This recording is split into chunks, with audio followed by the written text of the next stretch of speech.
Le président russe Vladimir Poutine compte remporter la bataille aérienne en Ukraine, comme nous l'avons constaté tout au long de 2025. Alors que les offensives terrestres russes s'essoufflent à cause de problèmes de main-d'œuvre et d'équipement, Vladimir Poutine a ordonné des frappes de drones et de missiles plus importantes et dévastatrices contre l'Ukraine. Ces frappes intenses pénétrées sont très dommageables, mais elles ont aussi montré à l'Ukraine une voie vers la victoire. Elles ont révélé que si l'Ukraine fait cette chose, la Russie sera obligée de mettre fin à la guerre, et cette chose est très simple. Améliorer ses défenses aériennes, au point que les frappes aériennes de Poutine deviennent inutiles. Avant d'expliquer ce qui se passe et le rôle que l'Occident doit jouer pour assurer une victoire ukrainienne, nous devons nous concentrer sur les conséquences dévastatrices des récentes frappes aériennes russes. Les drones et les missiles font partie intégrante de la stratégie de Poutine. Il a travaillé avec l'Iran pour mettre la main sur des drones Shahid à longue portée dès le début de la guerre, et en avait lancé 8060 au 13 septembre 2024. Poutine a collaboré avec l'Iran et la Corée du Nord pour augmenter les stocks de missiles russes. Jusqu'en 2025, les frappes aériennes étaient en secondaire comparées à la campagne terrestre brutale de Poutine, transformant l'Ukraine en hachoir à viande. La logique du dirigeant russe était simple, submerger l'Ukraine par le nombre sur le terrain, et ses défenses finiraient par céder. Le problème pour Poutine, c'est que le rythme auquel la Russie s'empare de territoires ukrainiens est loin d'être suffisant pour justifier l'ampleur des pertes que son armée a subies. Le ministère des Finances ukrainien affirme que la Russie a perdu 1 047 250 soldats au moment de la création de cette vidéo, dont 980 pertes rien que le 25 juillet. En échange de ces pertes massives, la Russie occupe environ 20% de l'Ukraine, un pourcentage qui n'a pas beaucoup changé depuis que Poutine a lancé son invasion. La guerre d'usure que Poutine espère fatale pour l'Ukraine épuise en réalité l'armée russe. Poutine a intensifié les bombardements aériens pour résoudre ce problème. Et ces bombardements n'ont fait que s'intensifier, à mesure que la guerre s'est enfoncée dans 2025. Dans une tribune publiée le 24 juillet dans le Kiev Post, Evgueni Choli a souligné que les frappes aériennes de Poutine contre l'Ukraine empirent. Il mentionne l'échange du 3 juillet entre le président américain Donald Trump et Poutine, où Trump s'est dit déçu que Poutine ne soit pas disposé à cesser le conflit. Poutine a répondu en lançant une horde terrifiante de 539 drones et 11 missiles sur l'Ukraine le 4 juillet. Un rappel à l'Ukraine et aux États-Unis que la Russie n'a pas l'intention de s'arrêter, délivrer le jour de l'indépendance pour vraiment faire passer le message. Choli partage aussi des chiffres. Selon la société de presse, en juin 2025, la Russie a attaqué l'Ukraine avec 5438 drones. Cela représente un nouveau record mensuel et une hausse de 500% des attaques depuis le début de l'année. D'après l'Institut pour l'étude de la guerre, il écrit « Et pire encore, ces frappes de drones intensifiées ont entraîné la mort de 232 civils ukrainiens, ainsi que des blessures pour 1343 autres.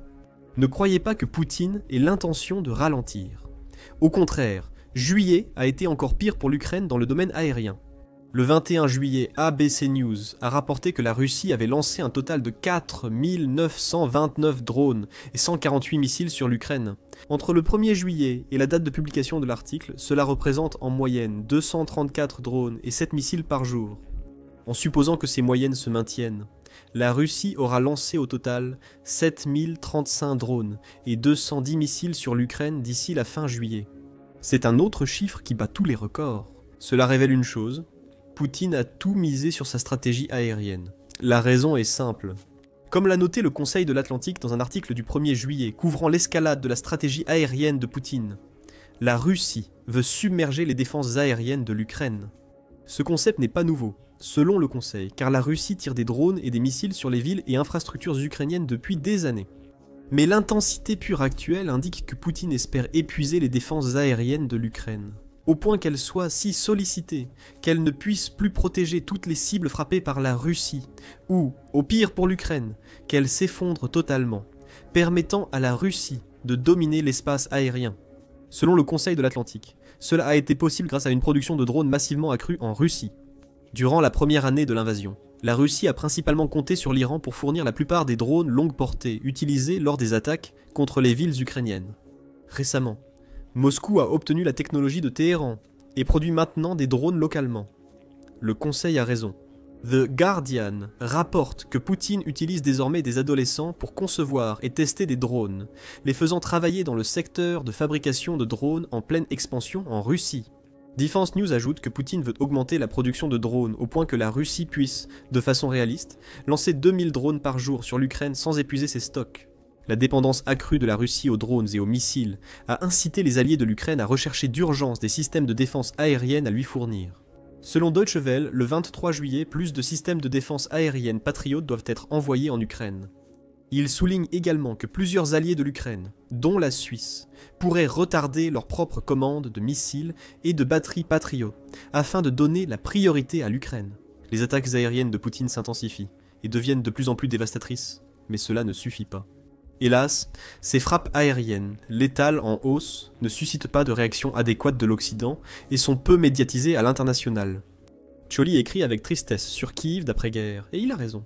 Malgré le plus grand défi pour l'Ukraine depuis l'invasion initiale de Poutine, le passage de la Russie à une stratégie plus axée sur les attaques aériennes semble passer inaperçu en Occident. Ces frappes, jusqu'alors inaperçues, pourraient être la clé de la victoire pour l'Ukraine. Plus de détails à venir dans la vidéo. D'après Cholly, l'Ukraine et l'Occident ont d'autres problèmes à gérer, à commencer par le refus ouvert de Poutine de répondre au souhait de Trump d'apporter la paix en Ukraine. Nous avons déjà parlé de l'attaque massive de Dros du 4 juillet survenue après que Trump a exprimé sa déception envers Poutine. Cholly souligne que le record russe établi lors de cette attaque a vite été surpassé, ce n'est qu'un exemple. Le record a été dépassé le 9 juillet 2025 avec un assaut de 740 et une arme aérienne, y compris des missiles et des drones, lancés par la Russie contre l'Ukraine. Le lendemain, Trump a réitéré sa frustration envers Poutine en déclarant de manière inimitable « On se prend beaucoup de conneries de la part de Poutine », rapporte Cholly. C'est là qu'il y a un autre problème pour l'Ukraine. Depuis que l'Ukraine a dit aux États-Unis qu'elle accepterait un cessez-le-feu total de 30 jours dans la guerre en Ukraine, Poutine mène à la baguette à la fois Trump et le président ukrainien Volodymyr Zelensky. Poutine affirme régulièrement vouloir un cessez-le-feu, ou une paix totale, mais pose à chaque fois des exigences inacceptables pour l'Ukraine et les États-Unis. Les exigences de Poutine en juin pour mettre fin à la guerre le montrent. Selon The Guardian, Poutine exige que l'Ukraine cède plus de territoires à la Russie et retire ses troupes plus loin à l'intérieur du pays pour qu'il mette fin à la guerre. Toute adhésion potentielle à l'OTAN devra aussi être écartée. Plus précisément, Poutine veut que l'Ukraine remette à la Russie les régions très disputées de Donetsk, Louhansk, Kherson et Zaporijia. Pour que Poutine se retire, en plus d'un accord international reconnaissant officiellement ces régions comme territoire russe, il y a d'autres exigences. Poutine veut que l'Occident lève toutes ses sanctions financières contre la Russie dans le cadre de tout accord de paix. Poutine a également qualifié de vol la décision du groupe des 7 d'utiliser 50 milliards de dollars d'avoirs russes gelés comme garantie pour un paquet de prêts accordés à l'Ukraine. Le dégel et la restitution de ces avoirs à la Russie feront donc partie des conditions de paix de Poutine. Nous assistons à des actions délibérées de Poutine. Il sait que l'Occident et l'Ukraine n'accepteront jamais ces conditions. La cession de nombreuses terres et le retrait des troupes ukrainiennes plus loin dans le pays rendent impossible la version de l'accord de Poutine. Cela préparerait une future invasion russe pour s'emparer de plus de territoires ukrainiens, servant l'objectif ultime de Poutine, éliminer la souveraineté de l'Ukraine. L'intensification des assauts aériens russes ne fait que prouver ce que l'Ukraine a toujours su et ce que l'Occident réalise lentement. Poutine n'a jamais l'intention de déclarer la paix avec l'Ukraine. Pour aggraver les choses, Cholly rapporte que le secrétaire général de l'OTAN, Mark Rutte, pense que la Chine est impliquée et influence la Russie pour intensifier ses bombardements aériens. Il y a une prise de conscience croissante, ne soyons pas naïfs. Si Xi Jinping attaquait Taïwan, il s'assurerait d'abord que... Il appellerait son partenaire très secondaire dans cette affaire. Vladimir Vladimirovitch Poutine, qui réside à Moscou, dirait « Eh, je vais faire ça. Et j'ai besoin que tu les occupes en Europe, en attaquant le territoire de l'OTAN. » C'est probablement ainsi que cela va évoluer, a déclaré Rutte le 5 juillet au New York Times. Les potentielles attaques contre le territoire de l'OTAN posent également problème. Déjà en juin, Rutte avait suggéré que la Russie pourrait attaquer un pays membre de l'OTAN d'ici 5 ans. Selon le Guardian, l'OTAN prévoit de recommander à ses membres de consacrer 5% de leur produit intérieur brut à la défense d'ici 2035. Selon Sam Kiley de The Independent, l'objectif final de Poutine va au-delà de la prise de contrôle de l'Ukraine. Il a cité le Dr Rachel Elius, directrice du groupe de réflexion Royal United Services Institute. Selon Elius, Poutine a un objectif secondaire souvent oublié, défier et saper l'OTAN et l'Union européenne. Il testera les limites de l'article 5. C'est le sentiment ou l'engagement qu'une attaque contre un allié de l'OTAN est une attaque contre tous. Notre objectif principal est d'empêcher l'intégration de l'Ukraine à l'Occident et sa viabilité en tant qu'État indépendant. Notre objectif secondaire, peut-être plus important, est de saper les structures occidentales. Qu'est-ce que tout cela signifie? Pour commencer, Poutine ne va pas s'arrêter. Que ce soit à cause de l'influence chinoise, comme le suggère Reuter, ou parce qu'il est déterminé à prendre l'Ukraine avant de défier la domination de l'OTAN en Europe. Le dirigeant russe refuse toute forme de paix en Ukraine. Il n'autorisera aucune paix qui ne prépare pas l'Ukraine à une future invasion russe.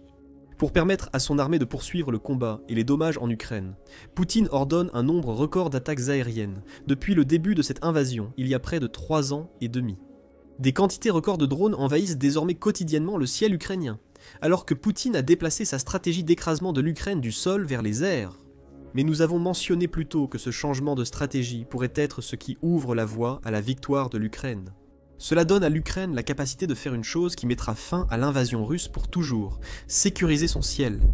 Cholly souligne dans son article de Kiev qu'il peut sembler que l'horloge de l'apocalypse a sonné minuit, mais ce n'est pas le cas. Le contrôle du ciel ukrainien est crucial. Sécuriser l'espace aérien ukrainien forcera la Russie à cesser la guerre, puisque la Russie a démontré à maintes reprises une incapacité flagrante à réussir contre les forces armées ukrainiennes sans recourir à des actes de génocide, principalement par les airs, écrit Cholly. Et il y a une logique solide dans cet argument. Nous avons déjà évoqué l'ampleur des pertes russes, résultant de l'approche de broyeur de viande de Poutine dans la guerre qu'il a déclenchée. Ces pertes humaines s'accompagnent de pertes massives en matériel, ce qui rend plus difficile que jamais pour les soldats russes de gagner du terrain, en Ukraine. Le ministère des Finances ukrainien affirme que la Russie a perdu plus de 11 000 chars, plus de 23 000 véhicules blindés et près de 30 et 1 000 systèmes d'artillerie pendant la guerre de Poutine. Selon Novaya Gazeta, des sources du renseignement ukrainien estiment que la Russie pourrait manquer de chars et de véhicules blindés opérationnels d'ici fin 2025. Tout compte fait.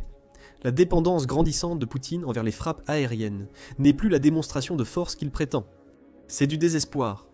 Poutine sait que seuls les drones et missiles lui permettent de maintenir la pression sur l'Ukraine, tout en justifiant son approche belliqueuse lors des pourparlers de paix. Les drones coûtent bien moins cher à produire que l'équipement que Poutine doit remplacer au combat. Le ciel ukrainien est devenu le principal champ de bataille de la guerre, en raison des mauvais résultats des forces terrestres de Poutine. Elles ne feront que s'affaiblir et être de moins en moins bien équipées plus la guerre durera. C'est là que réside l'opportunité pour l'Ukraine.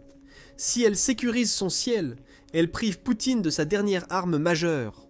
Avec les drones neutralisés, Poutine devra se reconcentrer sur sa campagne terrestre.